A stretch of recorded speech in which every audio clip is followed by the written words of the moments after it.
Hello, and welcome to Talk of the Town.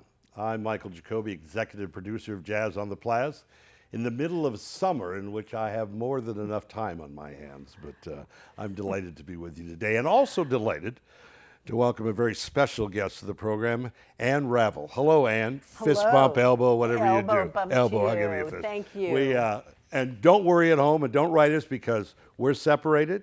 Absolutely. We're still dating, but no, I'm kidding. But we're separated, and we've sanitized our hands, and we're fine. Yes, we have. You're running for state senate. We're going to talk about that in a little while. You have this fascinating background. But I wanted to ask you first, your plans for November 3rd. Are you going to vote in the morning and get the vaccine in the afternoon? Or get the vaccine in the morning? I think I'll probably vote by mail, which I generally do. Now, I'm delighted you brought that up. I know Go it's figure. a big issue. Let's dive right into it. Okay. What's the difference between an absentee ballot and voting by mail? They are exactly the same thing. However, do you have to request to get one? well, in California, the governor has changed the rules, and actually they're going to offer them to everybody, vote by mail. So people have that option in California. A lot of states don't. So in fairness to the president, there is a difference then. Yeah, well, one is being mailed to people. The other has to be a request to be mailed to people. Is that, am I right on it? No. Well, yes, you request it if you want an absentee ballot. And in some states, not California, but in some states, what you have to say is the reason why you need one, such as you're elderly or you're going to be out of the country, or you have to give an explanation. Or you're sick because there's something going around. There's that. Yeah. However, there are states that don't find that being concerned about COVID is enough to get you an absentee ballot. So, well, now, this is voting by mail has been going on a long time. It has.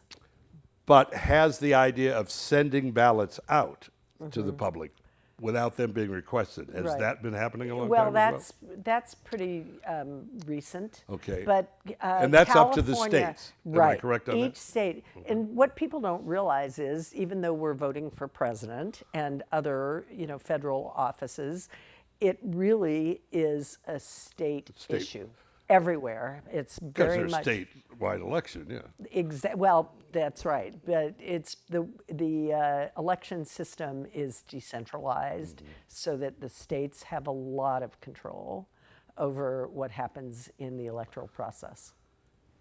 You were the head of the Federal Election Commission.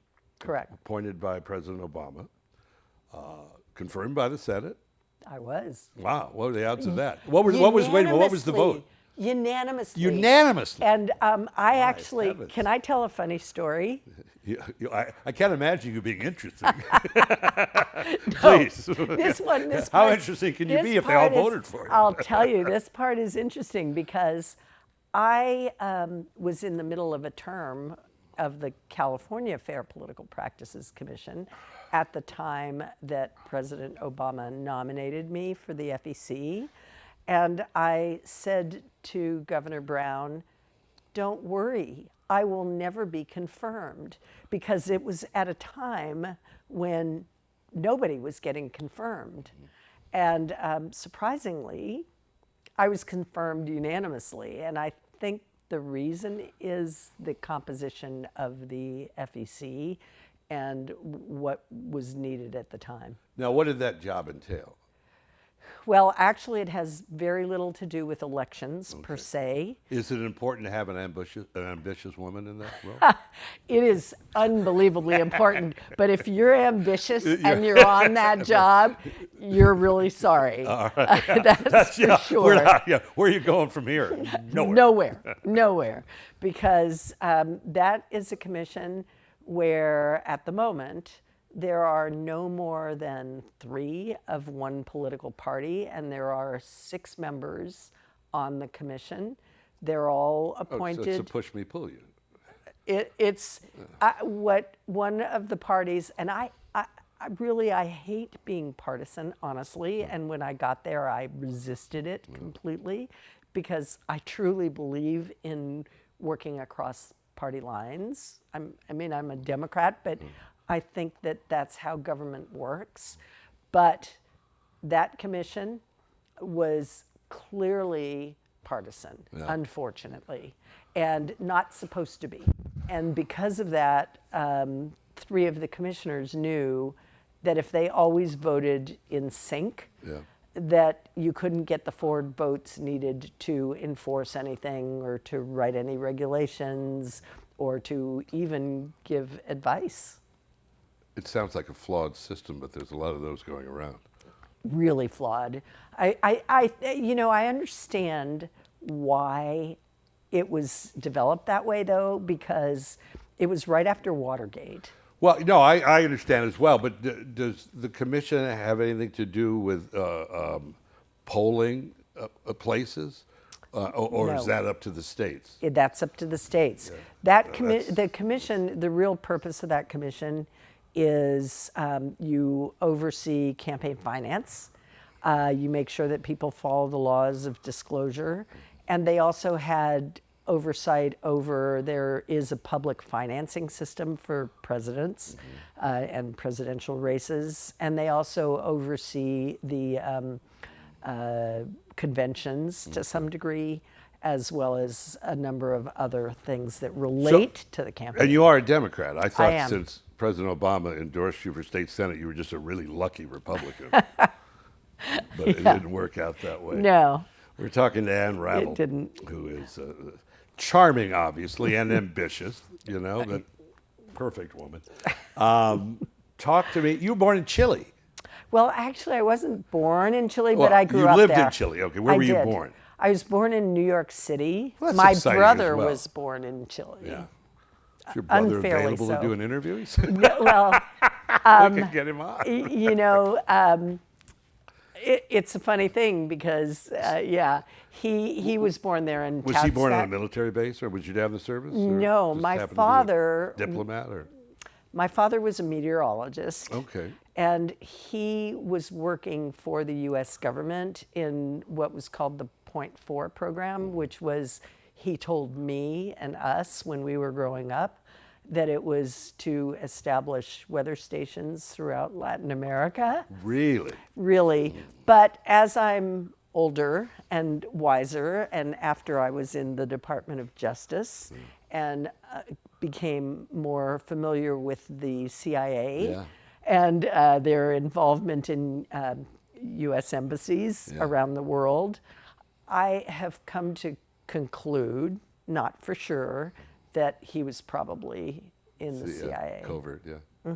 How interesting. Is your mom still alive? No, neither of my parents So you are alive. never asked him? I never asked because at the Because time, he'd have to kill you, that's why. right? At the time, I really believed the story. It took me being in the Department of Justice related to a case where I had to decide whether to provide a defense to a person who was in the CIA but was working out of the embassy in Italy. And it turned out that she'd gotten a shootout, and the government of Italy was going to try her. And it turned out, of course, that you cannot reveal someone's background. And that first gave me the inkling. And then when I was at the FEC, I met with the Arizona Attorney General. And after we left Chile for a short stint, we went to Arizona to Fort Huachuca. And he said, "Oh, was your dad in the CIA?" I said, "I don't know." He was a weatherman. Yeah, he was. That's right. He was we're- a professor at That's San Jose exactly right. State. We're talking to Ann Ravel. When we're going to take a break and hear a message from me, and when we get back, we'll talk more about this journey from the Bronx to Santiago to Hastings at Cal. This is Talk of the Town. We'll be right back. Hi, Michael Jacobi here, executive producer of Jazz on the Plaz, with an idea about how you can save money and help keep jazz alive. Now, we're delighted this summer to be presenting Jazz Off the Plaz which is our streaming series coming to you on Wednesdays. However, we want to come back, and we want Jazz on the Plaza to be part of your future and certainly part of our future. To that end, our annual Jazz card is for sale. It's a $100 donation, $700 worth of free offers. This is a crazy good deal, and as I say, it helps keep jazz alive. So check it out at jazzontheplaza.com, or you can buy a card at the Los Gatos Roasting Company. Until then, keep your chin up, stay safe, and think jazz. Endorsed by the Mercury News, Ann Ravel is fearless in speaking truth to power. Ann has a record of integrity and is by far the best pick for state senate. President Obama trusted Ann to lead, and we should too. Ann Ravel for state senate. And welcome back to Talk of the Town. Jacobi with you, continuing our conversation with Ann Ravel. Finally getting to the bottom of this Chile deal. Talking to everybody about Chile. Where in New York? Queens? Or was that right? Or the No, Bronx? actually Manhattan. Manhattan, okay. So from Manhattan to Santiago. Well, it wasn't exactly that way, but close. How long were you in Chile? About 5 years. Speak Spanish? I speak Spanish fluently. I also, you're not asking me, but I speak. You obviously want to tell me. Portuguese because my mother was Brazilian. You a big Joe Beam fan? I am. I love it. See, I knew we'd get to love jazz Joe on this Beam. program. Yeah, He's I do, fantastic. too. That must have been a special time to have been down there too, because you were down there. You and I are the same generation. You were down there when Black Orpheus and stuff were coming out with the great bossa nova. Right, movement. in Brazil. And that was in Brazil. But it was throughout Latin America. No, yeah. but yeah, definitely. My family is all in Brazil. Yeah. Oh, that's and great. so bossa nova, that is, and Tropicalia afterwards, they are all part of my upbringing for sure. All right, somehow you've wandered through the trials and tribulations of young adulthood. You moved to the South Bay. Yes, we You lived live in San Jose. Okay. I And then your dad was a hit person for I'd say. He was San the- Jose. he was a the- meteorologist. He was the chair of the Department of The chair of the Meteorology. department. And you may not know that that gets you an extra badge. it's the only meteorology school still in existence Really? in You can actually California. major it in California? In California, in a state university. I'm sure, like the weather, that'll change. So you went to San Jose State, or where'd you do your No, undergraduate? first, after Willow Glen High School, Okay. I went to Reed College, but Reed? then I transferred after a year to Berkeley, and I graduated from Then Berkeley. you graduated from Hastings Law. I did. So you go to work. You did a lot of pro bono work. I did. I do that myself, but not by design. So you did a lot of pro bono work, Yes. and talk about how that path led you to the path Right. you most recently were on. Well, I started working at a law firm in San Jose. It was Morgan Bose Hammer is what it was called, and Phil Hammer was the wife of Susan, Susan Hammer, yeah, right, Hammer, the yeah. mayor. And I was supposed to do free legal advice to unions, which I did, and they got what they paid for. But I also was asked to do a couple of pro bono cases. And one of them was a case against the Pruneyard Shopping Center because a group of young students from Temple Emmanuel in San Jose wanted to have petitions signed there, and they refused to let them do it and tossed them out. And So, civil rights issue. Exactly. And civil I liberty, yeah. tried that case that was my first trial in Santa Clara Superior Court, and I lost my first trial. Hard to believe. How do you lose that? Hard to believe. Well, the judge ruled against me because I had done, it was back in the day when there was no downtown in San Jose, and I argued the shopping malls were the only place where people gathered and you could exercise your First Amendment rights. But the judge at the trial court didn't agree. The California Supreme Court did agree. They appealed it, and it went to the U.S. Supreme Court. Really? and we won. You won. We won, and Did you present before? I did not. Phil Hammer did. I had already gone to the county, but that case is taught in every law school. My own son went to law school, and he said, "Yeah, I see your name That's on so this cool. case." You know. Well, No, it's fantastic. Your name is associated with other large cases, Big Short Yes. and Blackwater. Is Yes. it Dark No, Water? Dark Money. I'm close. Dark Yeah, Money. close. Gee, I thought you were Paul Newman for a Right. second. Talk a little bit about those cases. Well, Now, Obama had asked you to go to the go there. Department of Justice. And that was because actually in Santa Clara County, when I was county council, I decided, this is a position that you can really do something important for the community. And so I started bringing what I call affirmative social justice cases. And one of them, the first one I filed, was for lead paint poisoning, which ultimately got a $1.15 billion judgment. I was also gone for that, but it's the first one in the country. And I did a number of them, came to the attention of Obama, and I was appointed to be... Now, how does that happen? Do you get a phone call? Yes, I did get a phone So call. you go back, and does he talk to you? No, not from the president. No. Either time. It was, I got a call from the Department of Justice where they wanted me to come and be in charge of consumer litigation as well as torts. So I did a couple of interesting things while I was there, and one was starting the Big Short case because Which is reference to the 2008 financial crisis. Correct? Yes.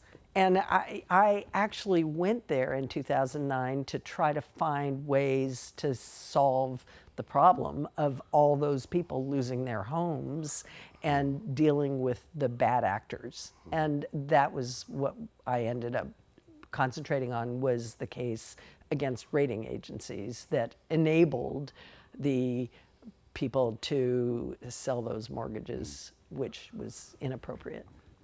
Okay, let's talk a little bit about. Well, you were a waitress. Where were you a waitress? I was. Well, I was a waitress at the San Jose First Municipal. time I looked at my notes. San Jose Municipal Airport. Were you? Yes. What was that restaurant called? There wasn't. I don't remember. It was a horrible restaurant. I'll say that. So I was there, and there was also some place on Stevens Creek that I worked as a waitress, and then I worked in law school to put myself through law school at a Japanese restaurant in Ghirardelli Square. And I tried to unionize the waitresses because we I were bet they getting loved cheated. you. Yeah, No, they fired all of us. It was really, as you can see, my legal career has not been stellar completely. Well, let's talk about your soon-to-be in full swing political career. You are running for the state senate, District 15. Who's retired? Jim Bell. Jim Bell's retired. He's termed out. Really? There are term limits? There on are state term limits. It's 12 years total. Say 12 years? Okay. And we're not sure the term length is 4, No, maybe? I think it's probably 4 and 3 terms. You're but- worried about day to day. I not am. terms. Yeah. State Senate, and this is a silly question, but from a voter, No. can it make a difference? Well, this is actually not a silly question, because when I was at the FPPC, I used to sit with Jerry Brown talking about whether or not he would veto or approve certain bills that had to do with campaign finance and democracy issues. And he used to talk about how the people in the legislature were useless. Really. So I did not have a high opinion. But when I came back from DC, I talked to Joe Simidian, who was in the state senate, and he said, actually, if you are a person who is smart, who's active, who really wants to make change, you can do that in the state senate. And the thing that got me was... Well, it's a vehicle for change as long as the right people are driving it. Precisely. Yeah. That's what he said.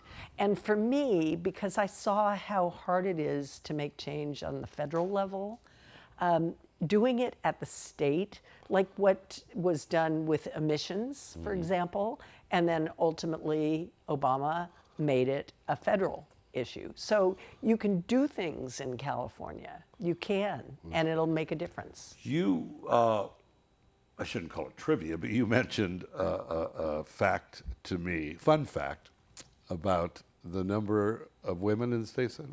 Yes. It's not a fun fact, No. actually, but tell that. Well, there are, out of 40 senators, I think there's 20, a very small number, but in this district, all the way from above San Francisco, Sonoma County, on this side of the bay to San Jose, there are no women Really? in the legislature at all. No one in the assembly and no one in the Senate. And in the primary of my race, there were 10 women who ran, and I am the only one in this district that won and am in the runoff, and there is one in San Francisco. But there are, of those 10, only 2 of us succeeded. Now, so you're on the ballot in Yes. November 3rd. Obviously, this is a big election, whether you're Democrat or Republican. Right. This is vote. I don't care who you're voting for, vote.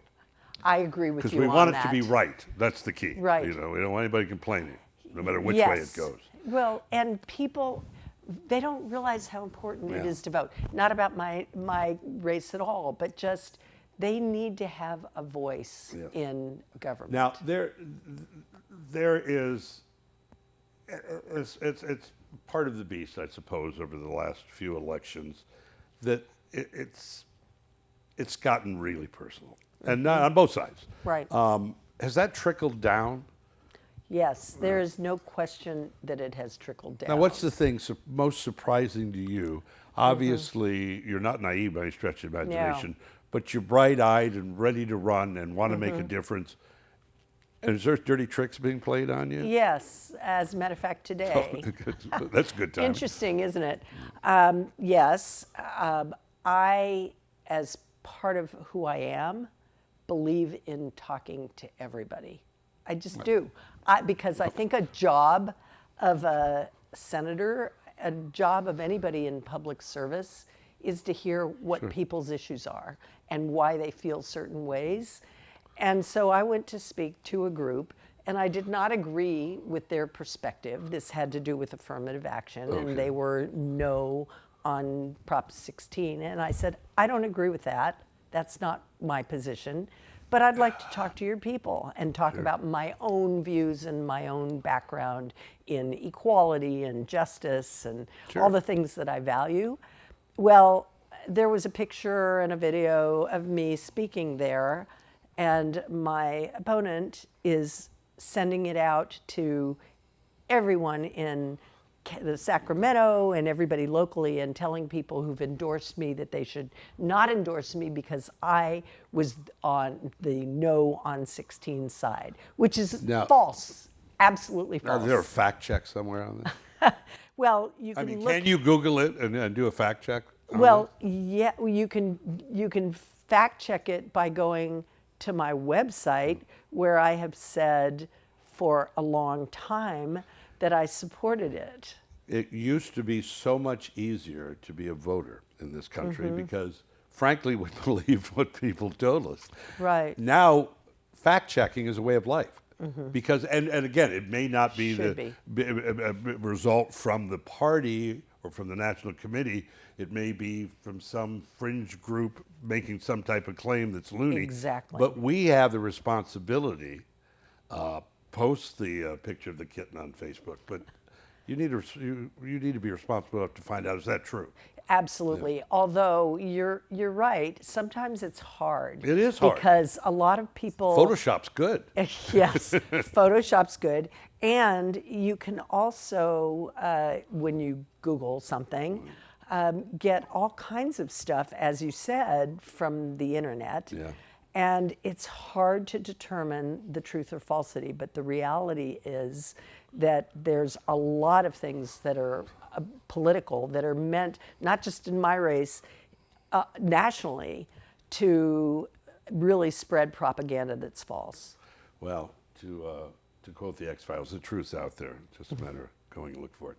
Well, best of luck in your campaign. Oh, thank you. Delight to chat with you. I appreciate it. If you haven't heard enough of her, she will be on my radio show on August 22nd. And I know this show will be running past that date, but I just wanted to give a heads up that on Raising the Standards on KSCO on 5 to 6 p.m. Ann will be my guest on that show, and we'd love to have you join us. So go ahead. Can I thank you so much? You certainly may. For inviting me to your show, and this has been a really wonderful conversation. That pile of money you left over there was plenty, and I do appreciate that. Ann Ravel, thank you, my dear. Thank you. That's Talk of the Town. Thank you for joining us, and until next time, I'm Jacobi. I'll see you soon.